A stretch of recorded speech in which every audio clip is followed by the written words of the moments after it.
Hey, what's up YouTube? First video here. My new ish 2016 Grizzly. Done a few modifications to it over the year. Not a lot of miles on it, but do enjoy riding it quite a bit.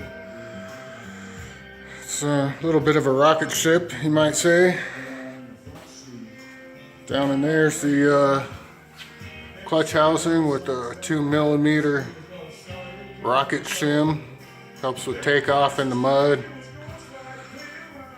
which I don't ride in, but it definitely lowers the gear ratio down and helps with the larger tires. 26-inch bighorns front and back. I got these here Ricochet skid plates down under the front.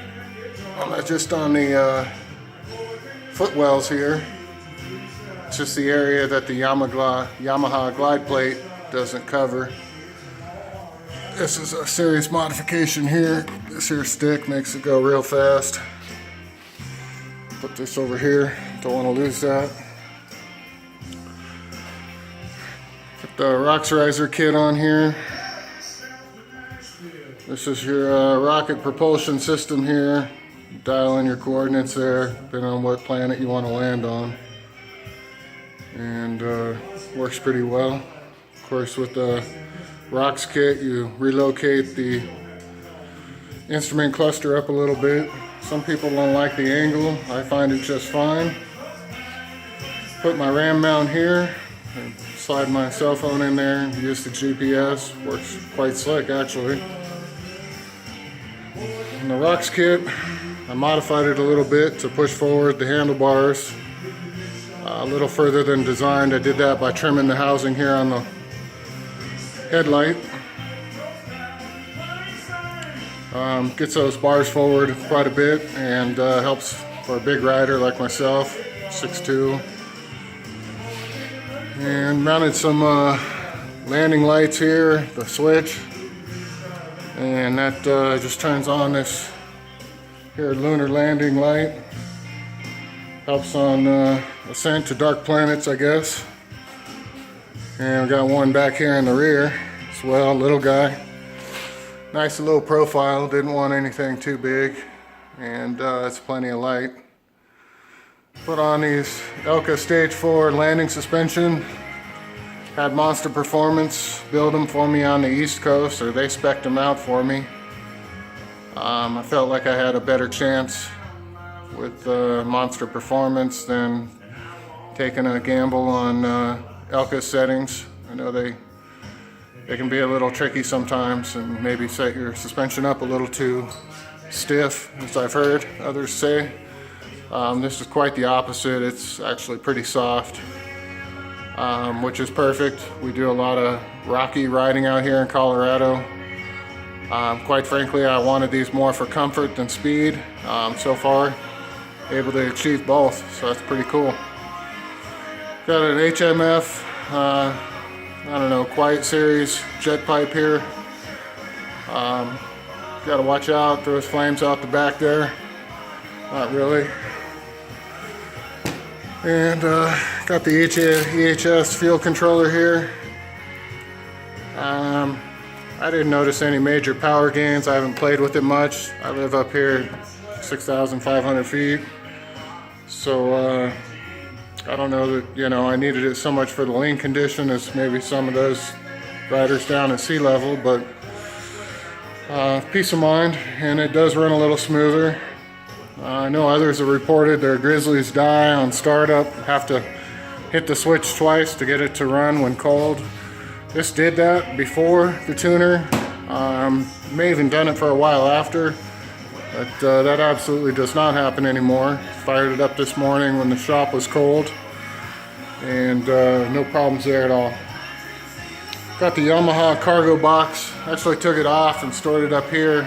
Going for a little bit more lightweight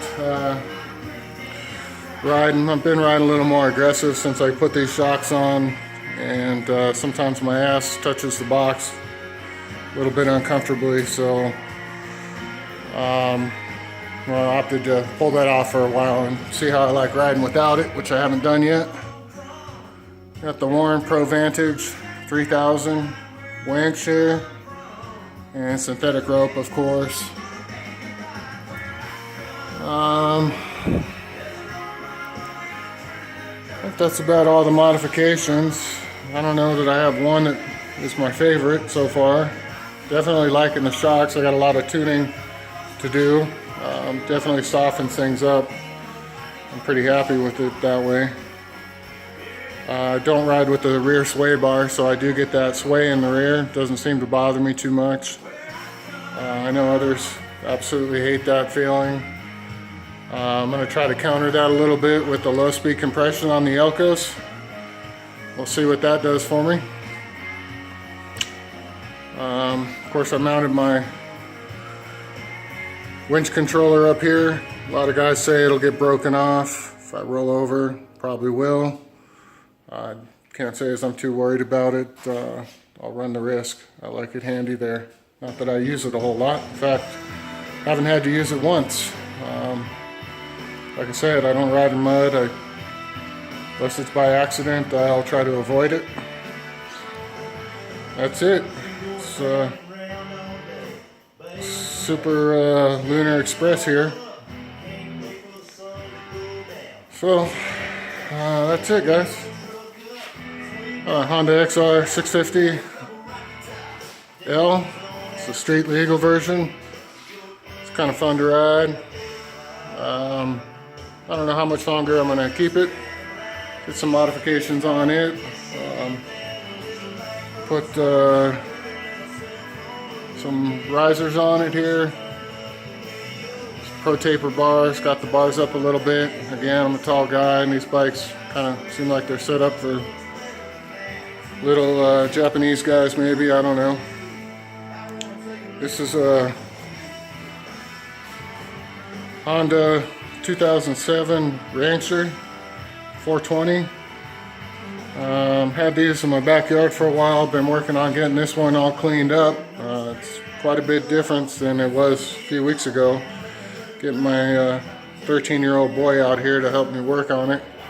It's been a good project for us. I got a new seat on the way, so that'll be coming off. Just did all the fluids on it.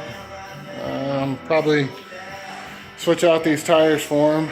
And then I got another one in the backyard that's beat to hell. I need to revive. That one will require all new plastics. I got some projects to work on. That's it. Alright. Well, thanks everyone. Hope you enjoyed this video, the Lunar Express. Talk to you soon. Bye.